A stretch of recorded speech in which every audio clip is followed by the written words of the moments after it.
কলকাতার সব থেকে পুরনো চার্চ কোনটা, এটা যদি আমি আপনাকে জিজ্ঞেস করি, এই প্রশ্নের উত্তর আপনি জানেন, উত্তর হচ্ছে আর্মেনিয়ান চার্চ। কিন্তু এবার যদি বলি কলকাতার সেকেন্ড ওল্ডেস্ট চার্চ কোনটা, saint John's church? Saint Paul's cathedral? Not even close.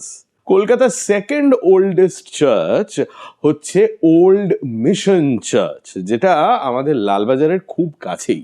Old mission চার্চের গল্পটা কিন্তু খুব ইন্টারেস্টিং, কারণ এই চার্চটা যিনি তৈরি করিয়েছিলেন তার গল্পটা খুব ইন্টারেস্টিং। তার নাম হচ্ছে জন জ্যাকারায়া কিয়ারন্যান্ডার, প্রটেস্ট্যান্ট মিশনারি, সুইডেন থেকে ভারতে প্রথম এসেছিলেন দক্ষিণ ভারতে, সেখানে কয়েক বছর কাজ করলেন, তারপর আলটিমেটলি কলকাতায় মুভ করেন at the invitation of Robert Clive himself. এখানে এই চার্চটি উনি সেট আপ করেন, কনস্ট্রাকশনের কাজ শুরু হয় ইন 1767, শেষ হয় তার 3 বছর পরে।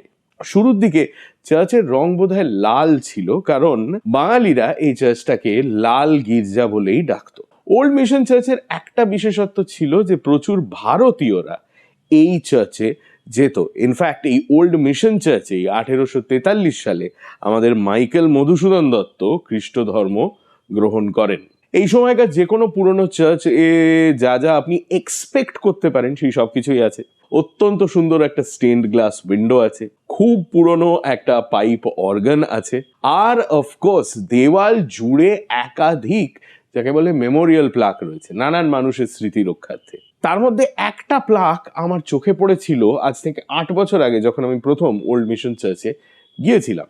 কারণ যার স্মৃতিতে এই ফলকটা, তার পদবি হচ্ছে শেক্সপিয়ার, হেনরি ড্যাভেনপোর্ট শেক্সপিয়ার। এবার এর সঙ্গে কি আমাদের উইলিয়াম শেক্সপিয়ারের কোনো সম্পর্ক আছে?